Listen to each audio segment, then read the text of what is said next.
tawaran hukum yang bisa diberikan oleh beliau. Dan yang kedua, niatan berkaitan dengan untuk sebagai calon wakil presiden. Saya tidak membantah bahwa nama saya sempat digadang-gadang sebagai calon wakil presiden.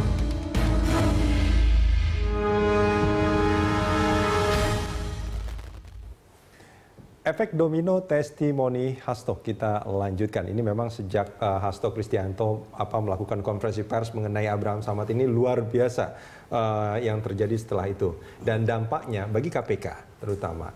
Kemungkinan besar nanti kalau, ya kita nggak tahu ya, kita nggak bisa memprediksi. Tapi kalau dia menjadi tersangka, maka sudah ada 2 pimpinan KPK menjadi tersangka. Dan menurut Pak Abdullah, lumpuh KPK.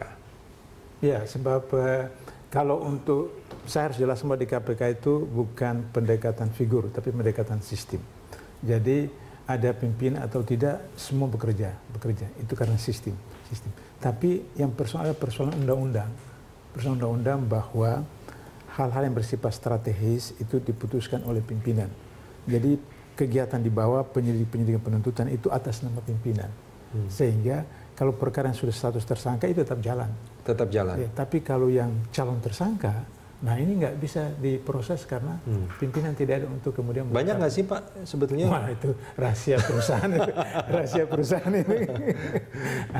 Jadi itu persoalan, sehingga seperti saya katakan tadi ya, harus saja segera presiden mengambil sikap, keputusan karena tidak ada pemimpin di dunia ini yang kebijakannya didukung 100% atau ditolak 100%. Mesti ada, itu resiko pimpinan.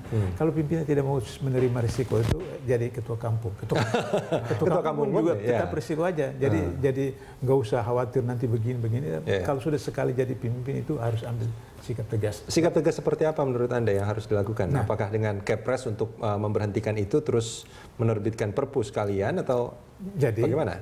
Pertama, kalau yakin bahwa itu sudah 2 alat bukti, maka kemudian Kepres memberhenti sementara. Tapi kan yang yakin alat bukti kan penyidik. Tidak, artinya kan dia presiden sebagai kepala pemerintah tidak punya kewenangan untuk mengintervensi. Tapi sebagai kepala negara itu punya kewenangan. Supaya semua rakyatnya itu aman, damai dan seterusnya. Itu bisa. Sehingga dengan begitu maka bisa dia katakan SP3. Bisa. Jadi apapun yang diambil itu bukannya intervensi hukum? Tidak, sebagai kepala negara tidak. Itu yang dilakukan oleh SBY waktu kasus itu. Cuma yang saya tidak setuju itu adalah ketika sudah terdakwa kemudian dideponir. Kalau itu saya tidak setuju memang. Jadi sebelum sampai ke pengadilan, presiden sebelum sampai ke kejaksaan. Sebelum sampai ke kejaksaan. Itu bisa SP3. Presiden harus segera mengambil keputusan. Mas Yusuf, menurut Anda, apakah seperti itu? Apa Anda punya? Saya kira gini, kita juga jangan menggunakan yang lalu-lalu gitu ya. Jadi jangan dijadikan sebuah presiden. Memang benar bahwa presiden selaku kepala negara harus menyelesaikan persoalan bangsa jika dibutuhkan. Gitu. Cuma kalau terjadi mengenai misalnya, kalau terkait dalam unsur pidana, itu saya kira juga jangan juga menggunakan hak prerogatif sebagai kepala negara untuk meminta untuk di deponering perkara, apalagi untuk di SP3 kan perkara gitu. Kalau memang betul-betul melihat bahwa ini murni pidana, gitu loh. Nah, kecuali memang ada kejanggalan-kejanggalan atau penuh dengan muatan politik di dalam, tidak memenuhi unsur-unsur pidana di dalam. Ini kan pasti dia meminta dari pertimbangan tim independen ini. Nah, itu saya kira langkah-langkah itu bisa dilakukan. Tapi kalau memang memenuhi ada unsur pidana, saya kira presiden harus melihat secara jeli untuk tidak mengambil langkah itu. Kalau tidak mengambil langkah itu, lalu apa langkah yang harus diambil? Kalau ini memang tersangka dan ini lanjut, saya kira kan yang tadi dibilang Pak Abdullah terkait mengeluarkan Kepres dan mengeluarkan Perpu untuk mengisi kekosongan itu sambil menunggu proses seleksi pimpinan yang definitif ke depan. Saya kira ini juga efektif. Saatnya juga sekarang. Menurut Anda apakah kita untuk mengevaluasi KPK proses gitu. Ini kan Desember habis ya pimpinan KPK yang sekarang. Apakah itu perlu dimajukan periodenya, atau bagaimana menurut Anda? Itu bisa saja, itu kan tergantung.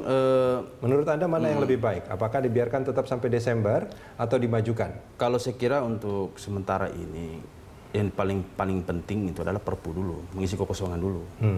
Sambil secara normal tim seleksi ini juga melakukan sebuah proses. Gitu. Jadi kalau dipercepat juga saya kira nggak perlu lah. Jadi dan secara teknis, Perpu dulu.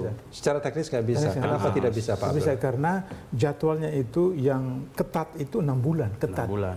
Sementara itu sudah pansel, sudah terbentuk, baru proses itu 6 bulan. Ini pansel belum dibentuk. Nah, sementara pansel untuk dibentuk kan harus ada masukan siapa yang pansel sebab pengalaman yang kemarin ini menunjukkan bahwa pansel harus super ketat supaya kalau DPR masih juga neko-neko seperti kemarin, maka kemudian ini yang terbaik dari terbaik, bukan terbaik dari terjelek. Nah itu. Nah ini kalau kita Pak Abdullah mengatakan terbaik dari yang terbaik.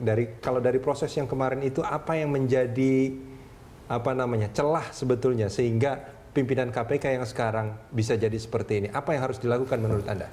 Bisa saja ini karena pimpinan KPK edisi 3 ini menghadapi peristiwa politik pemilu dan pilpres. Sehingga semua kelompok, semua pihak, khususnya partai politik berkepentingan dengan KPK di sini.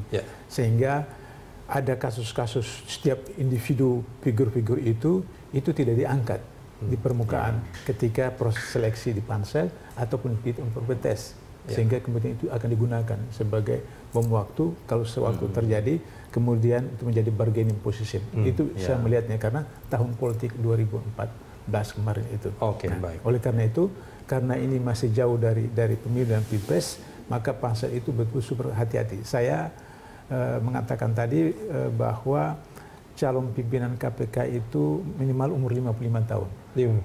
Itu usia. Nggak terlalu tua itu ya? Enggak. Kenapa? Ini hasil penelitian saya. Hasil penelitian.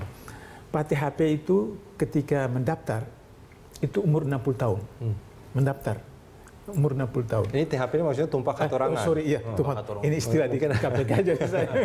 Tumpah katorangan. Waktu mendaftar dengan Pak Sadun Rasul itu umur 60 tahun waktu mendaftar. Berarti sampai di KPK itu sudah 64 kan? 4 tahun itu. Pak THP itu setiap malam pulang antara jam 11 jam 12 malam. Itu Pak Tumpak itu. Pak Sadun Rasul yang usia itu sampai ke ujung Indonesia, Papua, Timur itu. Artinya soal umur sebetulnya tidak ada masalah. Dan waktu di DPR juga saya dipersoalkan itu. Anda sudah umur 60 tahun, 60 tahun. Apa? Saya bilang boleh. Justru itu umur yang paling ideal ya untuk menjadi pimpinan KPK. Kekuatan itu di sini, kekuatan itu di sini. Spiritual juga. Bukan di fisik. Padahal waktu yang Pak Tumpak Keterungan itu sempat menjadi sorotan ya. Dan Perpu karena ini pertama kali bahwa dia kan backgroundnya jaksa kan. Jadi menjadi sorotan. Tapi ternyata ketika keluar Perpu dia proses perjalanan ternyata bagus ya, efektif gitu. Kita harapkan nanti pimpinan KPK-nya juga akan lebih baik daripada yang sekarang. Pak Abdullah terima kasih banyak sudah bersama kami di Prime Time Talk. Mas Yusuf terima kasih banyak.